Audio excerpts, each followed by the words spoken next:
आपको बताएं कि वज़ीर दाखिला मोहसिन नकवी और डीजी रेंजर्स पंजाब ने इस्लामाबाद में पिम्स अस्पताल का दौरा किया। दोनों अहदेदारों ने जख्मी एहलकारों की अयादत और उनका हौसला बढ़ाया।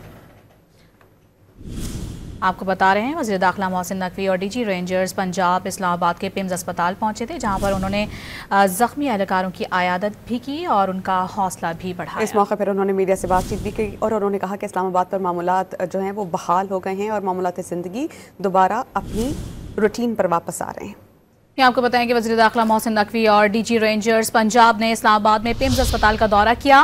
दोनों अहदेदारों ने जख्मी एहलकारों की अयादत और उनका हौसला बढ़ाया। आपको बता रहे हैं वज़ीर दाखिला मोहसिन नकवी और डीजी रेंजर्स पंजाब इस्लामाबाद के पिम्स अस्पताल पहुंचे थे, जहां पर उन्होंने जख्मी एहलकारों की अयादत भी की और उनका हौसला भी बढ़ाया। इस मौके पर उन्होंने मीडिया से बातचीत भी की और उन्होंने कहा कि इस्लामाबाद पर मामूलात जो हैं वो बहाल हो गए हैं और मामूलात ज़िंदगी दोबारा अपनी रूटीन पर वापस आ रहे हैं।